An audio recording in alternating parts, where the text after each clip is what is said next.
வணக்கம். வயலூர் ரோட்டில் அள்ளித்துறையில் ஒரு அருமையான பெருமாள் கோயில் இருக்குது. அதை பார்க்க தான் போகிறோம். இங்கே போகிற வழியில் ரோட்டோரமாக நிறையா பிளாஸ்டிக் குப்பைகள் நம்ம பார்க்க முடியுது. இந்த சாலையில் இது மாதிரி 2, 3 இடங்களை நம்ம பார்க்க முடியும். குறிப்பாக இந்த வாய்க்கால் பகுதிகளில் பார்த்திங்கன்னா இது மாதிரி பிளாஸ்டிக் குப்பைகள் நிறையா கொட்டி இருப்பாங்க. அப்போ தண்ணி போக முடியாமல் அடைஞ்சி அந்த இடம் ரொம்ப ஒரு மாதிரி சங்கடமாக இருக்கும். பிளாஸ்டிக் உபயோகத்தை தவிர்க்க வேண்டும்னு அரசாங்கமும் எவ்வளோ சொல்லுது. நானும் இந்த கடைகளுக்கு போகும்பொழுது பார்த்துருக்கேன். சில பேர் கடைக்கு வாங்க வருவாங்க. ஒரு ரூ. 100 நோட்டை கொடுத்துட்டு எனக்கு பிஸ்கெட்டோ இல்லை சோப்போ இது மாதிரி ஏதோ ஒன்று வாங்கிட்டு அந்த ஒரு பொருளுக்காக எனக்கு ஒரு கவர் கொடுங்களேன் அப்படின்னு கேட்டு ஒரு கவரில் வாங்கிட்டு போவாங்க. அதே மாதிரி கொஞ்சம் நிறைய பொருட்கள் வாங்கணும்னு வரவங்களும் பார்த்திங்கன்னா கையில் ஒரு பையோ எதுவுமோ இல்லாமல் தான் வருவாங்க. அங்கே கடையில் கேரி பேக் கொடுங்க அப்படின்னு கேட்பாங்க. கடைக்காரங்களும் வியாபாரம் போயிருமேங்கிறதுனால வேறு வழி இல்லாமல் கொடுக்குறாங்க. அவங்களுக்கு கொடுக்கணுன்னு ஆசை இல்லை. ஏன்னா யாராவது இன்ஸ்பெக்ஷனுக்கு வந்தாங்கன்னா கண்டிப்பாக அவங்களுக்கு ஃபைன் போடுவாங்க.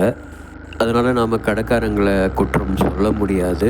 நாம் கொஞ்சம் கரெக்டாக நடந்துக்கிட்டால் அவங்க நமக்கு கேரி பேக் கொடுக்கணுங்கிற அவசியம் இல்லை. இப்படி நாம் வாங்கிட்டு போகிற இந்த பிளாஸ்டிக் கேரி பேக் எல்லாத்தையும் நம்ம சாலையில் தான் வீசி எறிகிறோம். இந்த உலகத்தை காப்பாற்றுறதும் அழிக்கிறதும் நம்ம கையில் தான் இருக்குது. அதனால் நாம் ஒவ்வொருவருக்கும் சமூக பொறுப்புன்னு ஒன்று கண்டிப்பாக இருக்குது. அதை முடிஞ்ச அளவுக்கு நம்ம ஃபாலோ பண்ணால் நம்ம எல்லாருக்குமே நல்லது. அப்படியே பேசிக்கிட்டே நாம் வயலூரும் அந்த அள்ளித்துறையும் பிரியும் அந்த இடத்துக்கு வந்துட்டோம். வலது பக்கம் வயலூர், இப்போ இடதுபுறம் நாம் திரும்பி அள்ளித்துறை நோக்கி போகிறோம். அங்கே அள்ளித்துறை பஸ் ஸ்டாண்டில் ஒரு கோயில் வளைவு போட்டிருக்கோம். அந்த ரோடுக்குள்ளார போனோன்னா ஒரு 200 மீட்டர் தொலைவில் நாம் அந்த பெருமாள் கோயிலை அடைந்து விடுவோம். இந்த பகுதியில் அது ஒரு பிரசித்தி பெற்ற பெருமாள் கோயில். நான் ரீசெண்டாக தான் கேள்விப்பட்டேன். அதுவும் லக்ஷ்மியுடன் இருக்கும் நரசிங்க பெருமாள் அவதாரத்தில் இருப்பார் மூலவர். ரொம்ப அமைதியாக அழகாக இருக்கும் அந்த கோவில். சிறிய கோவிலாக இருந்தாலும் ரொம்ப அழகாக இருக்கும். கற்களால் கட்டப்பட்ட கோவில் தான் அது.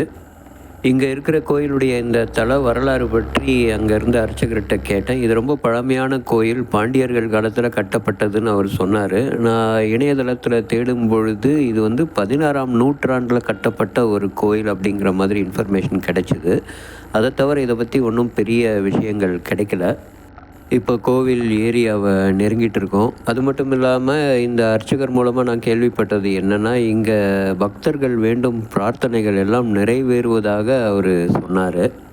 இப்போ அந்த வளைவு சாலையில் இடதுபுறமாக திரும்பி நாம் உள்ளே போக போகிறோம். இங்கே சாலை பார்த்திங்கன்னா கொஞ்சம் குறுகலாக தான் இருக்கும். மழையில் ரொம்ப சேதமடைஞ்சி இருக்குது.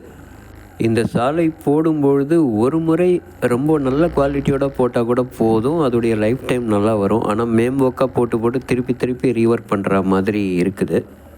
அதுவும் மழைக்காலங்களில் இந்த 2 வீலரில் பயணிக்கும் பொழுது கொஞ்சம் சிரமமாக தான் இருக்குது. இந்த மழை தண்ணி தேங்கி இருக்கும்பொழுது சில பேர் அதை கூட கவனிக்காமல் வேகமாக கிராஸ் பண்ணுவாங்க. அந்த தண்ணி அப்படியே நடந்து போகிறவங்க மேலெல்லாம் படும். ஸோ இந்த மாதிரி இடத்துல போகும்பொழுது கொஞ்சம் ஸ்பீடை குறைச்சி மெதுவாக போகிறது நல்லது.